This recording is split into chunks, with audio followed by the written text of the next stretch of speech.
ចំណុចនៃការវិភាគនៅក្នុងទី4គឺតកតងជាមួយនឹងចំនួនថ្ងៃបញ្ចេញសន្និធិលោកដែលពាក្យភាសាអង់គ្លេសយើងហៅថា day to sell inventory យើងចង់វិភាគថាតើប្រហែលថ្ងៃដែលក្រុមហ៊ុនអាចបញ្ចេញសន្និធិលោកបានម្ដងការបញ្ចេញសន្និធិលោកសំខាន់ណាស់ដល់ទាំងអស់គ្នាបើសិនជាអង្គភាពឬក៏ក្រុមហ៊ុនបញ្ចេញសន្និធិលោកបានកាន់តែលឿនបានថាក្រុមហ៊ុនមិនដែរបានកាន់តែញឹកញាប់ឬបានកាន់តែលឿនបានថាក្រុមហ៊ុនលោកដាក់ចេះទៅអត់ចូលទៅមកមួយឆ្នាំបញ្ចេញលោកបានម្ដងមិនដែរមិនតាចឹងបើបញ្ចេញលោកកាន់តែច្រើនចំណូលក៏កាន់តែច្រើនជាងយើងមើលដើម្បីរកចំនួនថ្ងៃជាមធ្យមដែលក្រុមហ៊ុនបញ្ចេញលក់រូបមន្តយើងស្មើ average inventory ចែកជាមួយ daily cost of goods sold average inventory ហ្នឹងយើងយកជាមធ្យមសម្រាប់2ឆ្នាំគឺ2016បូក2017ហើយយើងចែកនឹងប៉ុន្មានវិញ2ចែកនឹង2ព្រោះយើងរក2ឆ្នាំ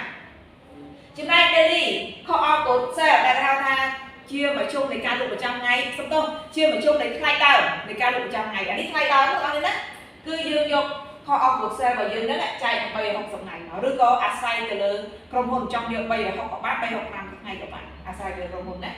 អញ្ចឹងយើងទៅមើលទិន្នន័យនៅក្នុងសៀវភៅរបស់យើងទិន្នន័យនៅក្នុងរបាយការណ៍របស់យើងសម្រាប់ឆ្នាំ2016 inventory មាន1924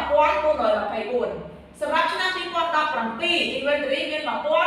អញ្ចឹងយើងរកជាមធ្យមយើងយកពីនឹងបូកបញ្ចូលគ្នាឲ្យចែកនឹង2សម្រាប់ daily cost of goods sold យើងទៅស្រង់នៅក្នុងសៀវភៅរបស់យើងមករបាយការណ៍7293ចែកជាមួយ360អញ្ចឹងយើងចែកគ្នាមកយើងឃើញចម្លើយគឺ60បានថ្ងៃ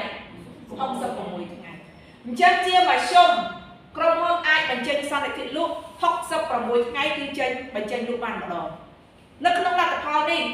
អ្នកគ្រូនិយាយម្ដងទៀតថានៅក្នុងលទ្ធផលនេះគឺអាស្រ័យទៅលើប្រភេទសន្និធិរបស់នេះណាមិនមែនណាឲ្យតែគាត់បញ្ចេញលក់បានប៉ុណ្ណឹងល្អទេក្រុមហ៊ុនទៅអត់ចេញលក់បានប៉ុណ្ណឹងល្អអត់ទេគឺអាស្រ័យទៅលើប្រភេទសន្និធិឧទាហរណ៍ដូចគ្រូនិយាយវិញចឹងបើលក់ផ្លែឈើ66ថ្ងៃចេញលក់បានម្ដងមិនស្អុយអស់ទៅអត់តែបើយើងលក់គ្រឿងធំ